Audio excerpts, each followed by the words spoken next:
wassalamu ala rasulillah. Falënderimet I përkasin vetëm Allahut të madhëruar, vetëm Allahun falenderojmë dhe vetëm për Allahut ndihmë kërkojmë. E lutim Allahun e madhëruar, mëshiruesin, mëshirëbërësin, të na falë gjunahet dhe gabimet tona, dhe lutim Allahun e madhëruar të na mbrojë, të na ruaj nga të këqijat e vetëve tona, e epsheve tona dhe këqijat e punëve tona. Atë njeri që Allah I madhëruar e udhëzoi në rrugën e drejtë, nuk ka kush mundësi për njerëzve dhe për gjimve ta devijojë atë për rrugës së drejtë, dhe atë të cilin Allah I madhëruar e devijoi dhe humbi nga rruga e drejtë, nuk ka kush mundësi ta rikthejë në rrugën e drejtë, në udhëzim përveç tij, përveç Allahut të madhëruar. Dëshmoj dhe deklaroj se I vetmi I cili meriton të adhurohet me të drejtë është Allah I madhëruar I vetëm dhe I pashok, dhe se Muhamedi a.s. është robi I Allahut dhe I dërguar I Tij. Të dashur vëllezër, gjithmonë besimtari kalon në disa punë të mira, të cilat I kujtojnë atij mirësinë dhe bukurinë e Islamit. Për shembull, kur dash selamin në namazit, Assalamu alaikum wa rahmatullah, çfarë është selami vetë? Namaz. Është lutje. Për kë? Kush më thot? Për kë? Assalamu alaikum është për profetin? Kush dit për jetë tjetër? Për me lajket? Kush ka për me lajket? Me lajket. Allah është përbleft. Besimtari bën lutje për me lajket. Bën lutje për profetët. Bën lutje për besimtarët e mirë. Sa I bukur është Islami. Pra nuk është për vete. E hap gjoks, e zjeron. Menon dhe për tjerë. Me ato që janë më të mirë se ai. Me ato që ndoshta janë më pak se ai në gradë. Dhe Allahu I di gradat tona, dhe gjendjen tonë tek Allahu ne shpresojmë më të mirën, dhe askush nuk e di se çfarë vendi ka ai tek Allahu, dhe as ne nuk mund të dim vendin e vërtet, pozitën e vërtet të dikujt çfarë pozitë ka tek Allahu Azza wa Jall, por se dim që më I nderuar tek Allahu cili është ai që është më I devotshëm. Inna akramakum indallahi atqakum. Më të nderuarit, më të vlerësuarit tek Allahu për jush, më nderuarit kush janë? Ata që janë më të përkushtuar, më të devotshëm tek Allahu Azza wa Jall. Të dashur vëllezër, unë ju përgëzoj se kam zgjedhur një libër, një broshurë për ju, në radhë parë për të përfituar unë, për kësaj broshure të bukur, që se kisha ndërmend fakt. Po ndodhi diçka, një shkak, që unë diku lexova diçka për kësaj broshure, dhe kisha kohë që se kisha parë të broshurë, dhe në fakt ajsa unë di që kjo broshurë nuk është përkthyer në shqip. Është një broshurë që ka 15 faqe, dhe nuk e di me shkrim a ka pas ndonjë shpjegim për dietarëve, por se di që nga dietarët bashkëkohor Sheikh Abdulrazak El Bedr e ka sqaruar në mësime me audio, dhe unë do e sqaroj, do e shpjegoj këtë broshurë të librit të vogël, duke u mbështetur tek shpjegimi I shehut të njohur të kësaj kohe, Sheikh Abdulrazak El Bedr, Allahu e ruajt. O hoç, ti po flet për shpjeguesin, po kush autori I librit? Bëhet pyetja, që është më madhështore. Autori është një dietar shumë I shquar, shumë I madh. Sheikh Abdurrahman As-Saadi. Pra ai që është autori I tefsirit të Saadi. Është nga mësuesët e Sheikh Uthayminit, Sheikh Bin Bazit. Sheikh Abdurrazaku vetë ka përfituar prej tij, e ka pasur nga mësuesët e vet. Dhe Sheikh Abdurrahman As-Saadi e ka emrin Abdurrahman ibn Nasir ibn Abdullah ibn Nasir al-Saadi. Ka lindur në Unejze. Unejze është qytet, ose qytet në Qasim. Qasim përbëhet prej dy qyteteve të mëdha. Është Bureidja dhe Unejze. Ka lindur në vitin 1307 sipas Hijretit. Dhe ka ndruar jetë në vitin 1376 sipas hijretit. Në moshën 4 vjeçare ka ndruar jetë mamaja. Në moshën 7 vjeçare, ai ka qenë në moshën 7 vjeçare, ka ndruar jetë babait. Është edukuar jetim. Në moshën 11 vjeçare e ka përfunduar Kur'anin përmend. Pasi ndroi jetë babai, filloi mësimin e Kur'anit. Pra nga mosha 7 deri në moshën 11 vjeç, ai ka përfunduar mësimin e plot, memorizimin e plot të Kur'anit. Shehu është nga dietarët më të shuar, një edukues i mirë, një dietar për të cilin flasin librat e tij, i thellë në dijen e tij. Gjithashtu një edukues i mirë në lidhje me besimin dhe moralin islam. Njihet dhe spikatet për komentimin e Kuranit dhe njihet si një jurist i mirë i shariatit. Sinqerisht, librat e tij janë nga librat më të shuar dhe më të mirë dhe më spikatur, që është mirë të shpjegohen për xhamatin ton, për vëllezërit tanë në Shqipëri. Një nga librat e tij më të bukur është një libër i cili fakt unë kisha harruar fare. Pra e kisha harruar fare si libër të tij.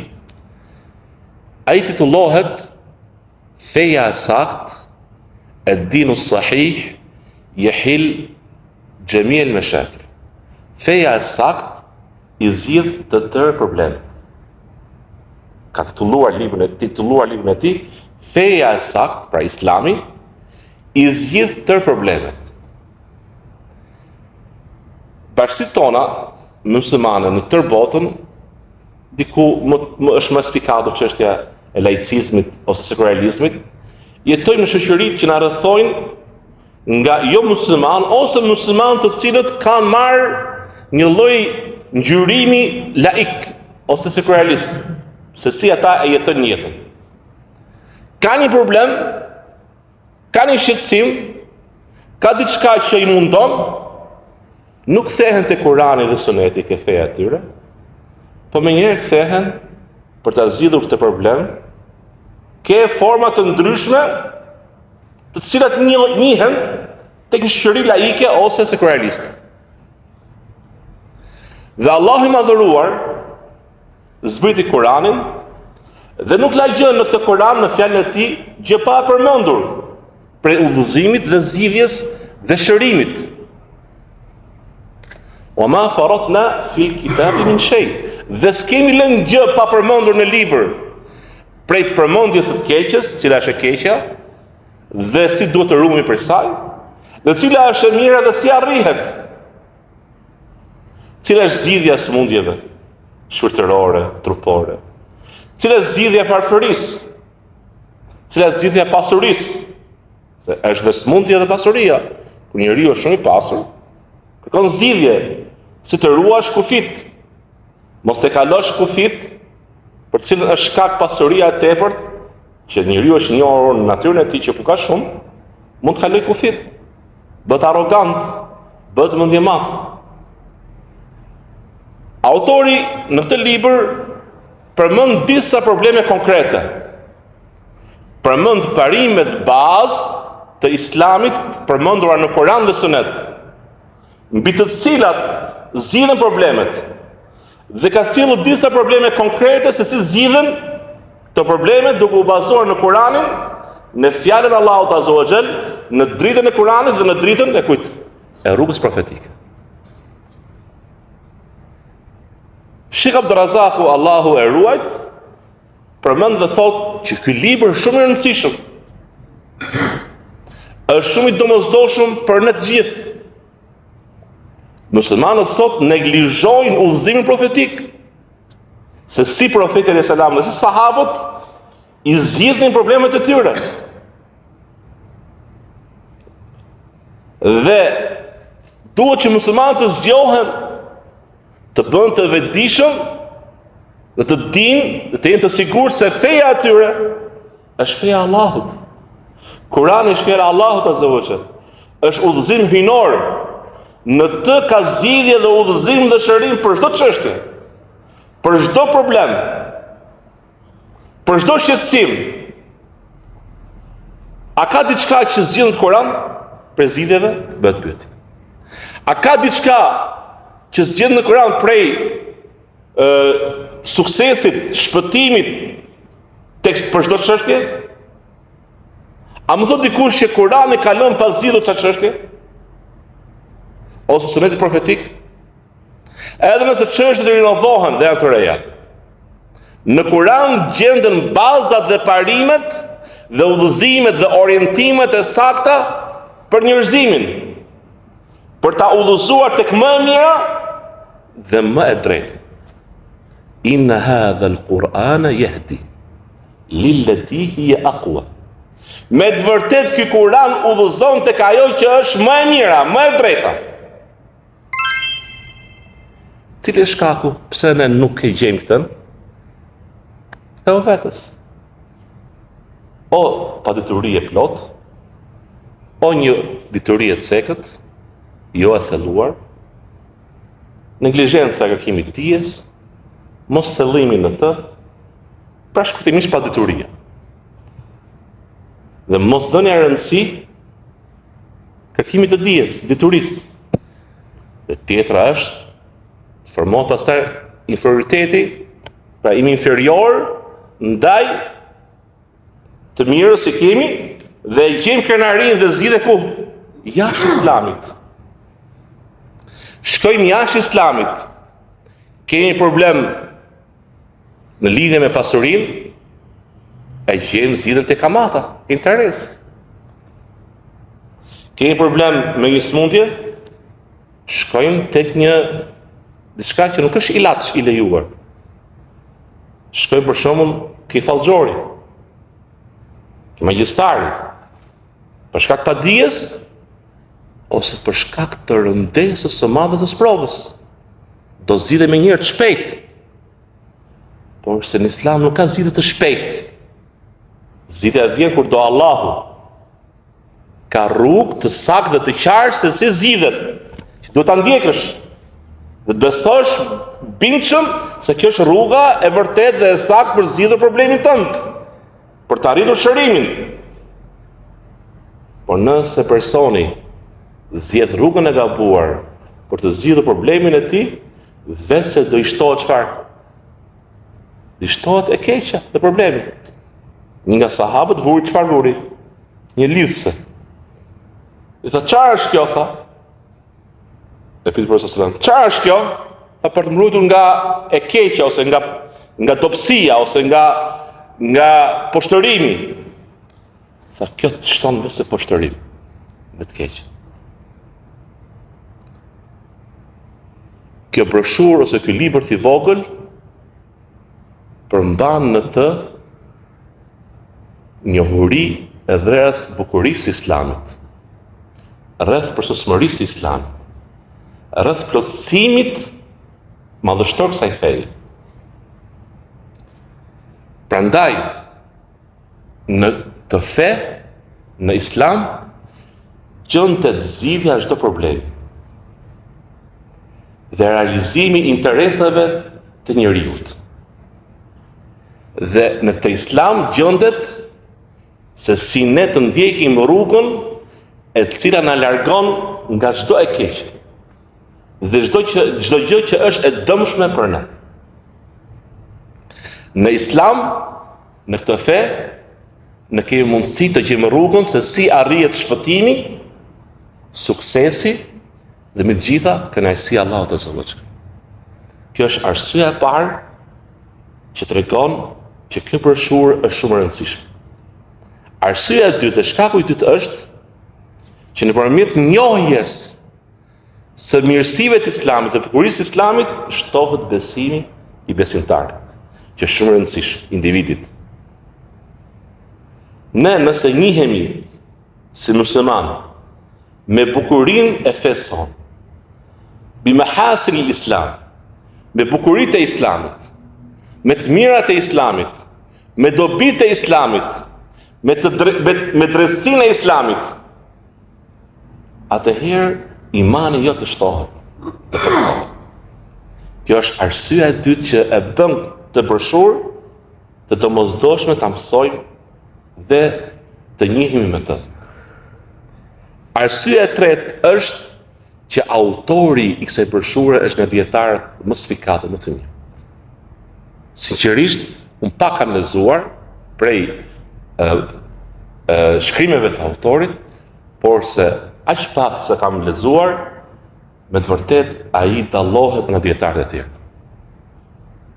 Është shumë i thellë mendim dhe është shumë edukues. Dhe prek gjithmonë në plag. Dhe kap thelbin gjithmonë dhe burimin e çështjes. Arsyeja e katërt është se në këtë libër paraqitet zgjidhja e çdo problemi e bazuar kjo zgjidhje në Kur'an dhe Sunet. Për të gjitha problemet, qoftë problemet e përgjithshme të shoqërisë, qoftë probleme individuale. Dhe njëherë, në këtë libër të vogël, pra mësimi i sotëm ishte një njohje shkurtër rreth autorit. Dhe një njohje shkurtër rreth përmbajtjes së librit, të dinë çfarë të shpjegojmë. Rëndësishja e këtij libri, që inshallah mësimin që të vi, shpresoj të ketë prezantim më tepër. Të thonë vëllezër, hoxha ka filluar një libër të bukur, të rëndësishëm. Hajde vëllezër, përfitoni. Edhe gjithashtu ju kur të njiheni me të libër, thoni ora mos shpëtojmë librin. Njëherë muaj atë është, po mos shpëtojmë shpëtimin e librit. Kur të vi hoxha herën tjetër, inshallah nëse i gjallë, Allahu na dhon të jetë dhe iman dhe shëndet. Përfitoj unë i pari, sinqerisht, unë i pari, e them nuk edhe për modesti. Po gëzova që e gjeta të libër, sinqerisht, se kisha ndërmend. Po mendoja ç'do jap në qytetin e Peqinit, ç'do jap. Dhe jap ligjërata kështu të ndryshme, atë marr në një libër ta shpjegoj. Deshi Allahu, duke ngjyrë ligjëratë dietari, doli kjo, ky libër. Thash ta shikoj. I riktheva, pash gjëra shumë të bukura që me të vërtetë janë të domosdoshme dhe u gëzova me të vërtetë për rëndësinë dhe bukurinë që ka ky libër. Pra, subhanallah, imi aq dobët sa ne nuk e dim të mirën që Allah ka përgatitur për ne. Dhe Allah na bëft për të dobishmëve, për atyre që imi të bereqetshëm kudo që shkojmë.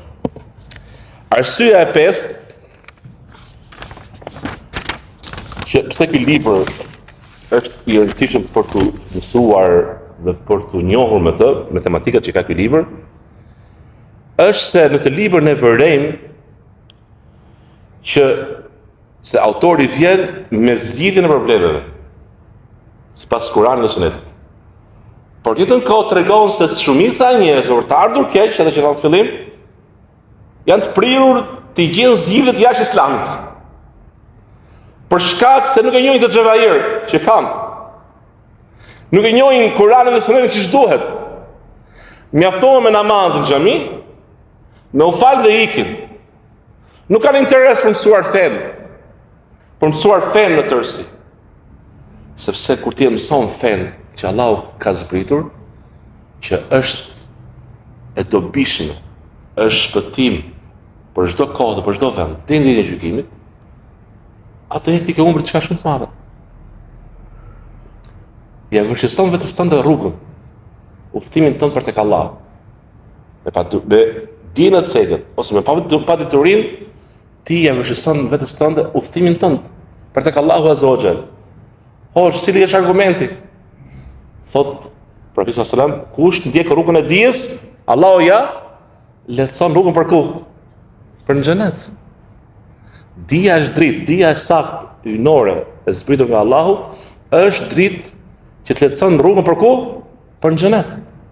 Dhe kundërta, që të me fumul mukhalefe, pra kuptimi i kundërt, dhe padituria ta vështirëson rrugën. Allah na ruaj. Fillojmë tek shpjegimi i librit, marrim disa gjëra të vogla që si vjen autori dhe hap librin. Çdo libër që dietarët kanë filluar, fillon me bismillah, Allah shpërblet, falënderimet e Allahut të madhëruar, paqja e Allahut dhe bekimet e tij qofshin në profetin tonë Muhammed alayhis salam.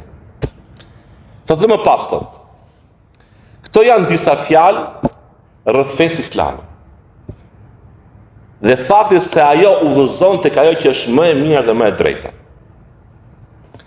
I udhëzon tek më e mira dhe tek më e drejta në lidhje me besimin e tyre, me moralin e tyre, me marrëdhëniet që kanë me njëri tjetrin, në lidhje me udhëzimet dhe orientimet më të sakta dhe më të duhura dhe më të drejta.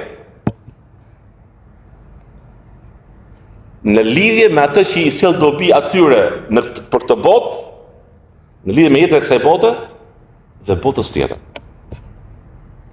Gjithashtu ajo sqaron se nuk ka asnjë rrugë për ta përmirësuar plotësisht gjendjen e njerëzve, nuk ka rrugë, nuk ka sistem, nuk ka fe që ka mundësi ta rregullojë, ta përmirësojë gjendjen e njerëzve përveç Islamit.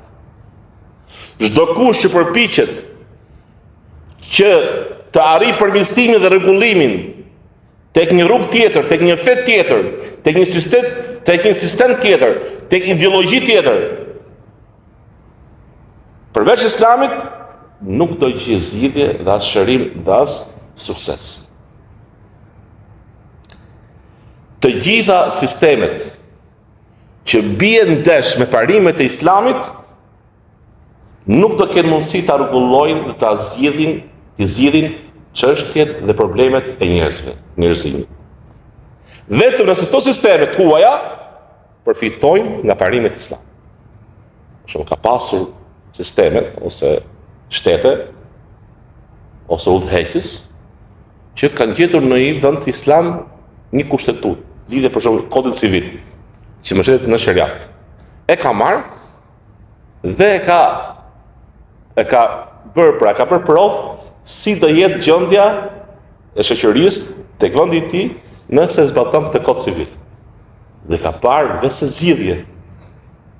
Pra autori thotë, dhe sistemet e huaja, nëse përpiqen për të zgjidhur çështjet, nuk do kenë mundësi të zgjidhin dot. Do kenë probleme gjithmonë.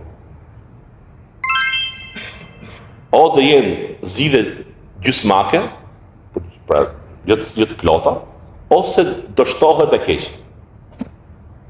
Vetëm nëse këto sisteme imitojnë, pra marrin për asaj që është Islami, që është dritë nga Zoti.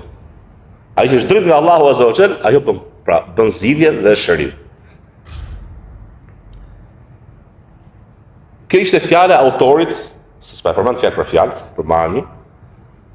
Pra teksti i autorit Sheikh Abdulrahman As-Saadi, Allahu më shëroft.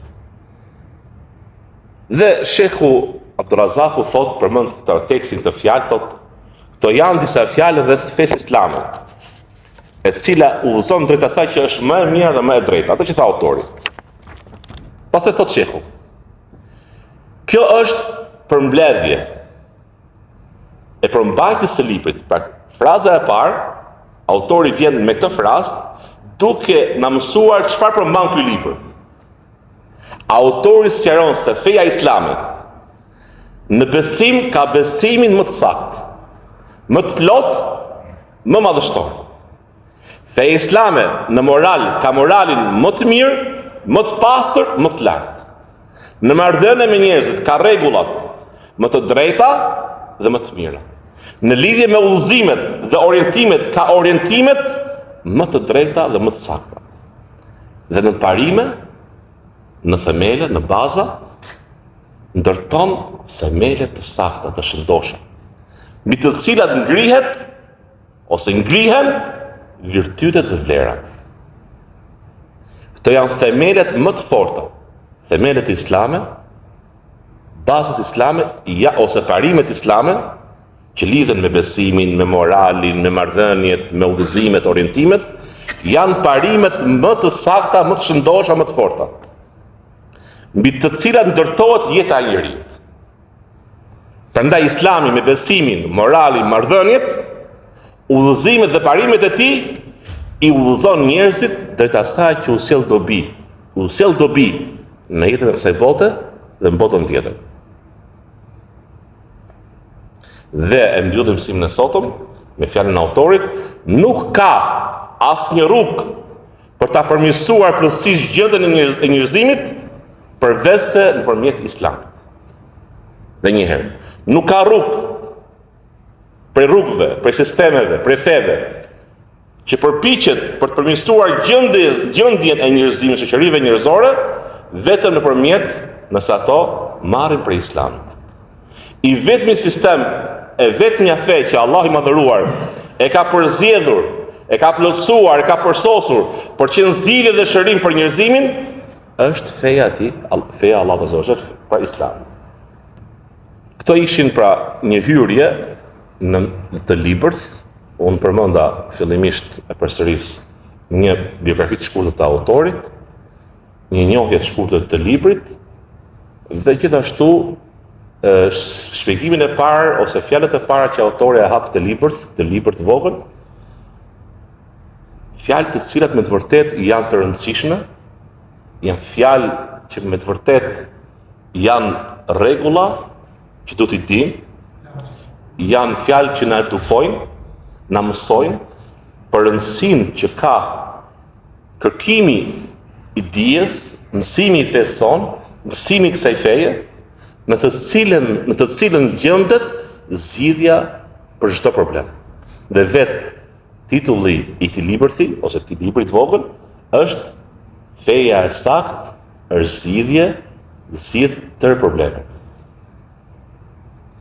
E keqja është kur ne, si musliman, praktisim atë që është më e mira dhe kapim atë që është më e ulët dhe më e pakët. Dhe më pa drejtë. Dhe ajo që është pra më poshtë. Lëm atë që është më lart. E lut Allah në madhëruar na bëj për atyre që e njohin të vërtetën, e njohin të drejtën dhe e zbatojnë atë në mënyrë më të mirë. Elhamdulillah, wassalatu wassalamu ala Rasulullah. Bashkë vëllezër, Allah nderoft, kush kanë pyetje diçka rreth mësimit, unë jam i hapur, pra jam para jush. Inshallah, derisa se vjen, unë do ta zgjasja më tepër se pra çdo çështje, edhe pse unë kam përzgjedhur atë që autori dhe shpjeguesi i këtij libri, Sheikh Abdulrazaku, ka përmendur sa gjëra, po gjatë shpjegimit unë flas gjëra të cilat dhe vetë unë nga ana ime i shikoj të arsyeshme të shpjegoj, dhe po mjafton me kaq, edhe pse sot ishin 6 faqe, unë zgjodha 3 faqe të para. Dhe inshallah, që vjen do flasim për 3 tjera. Allah do të thotë. Allah nderoft.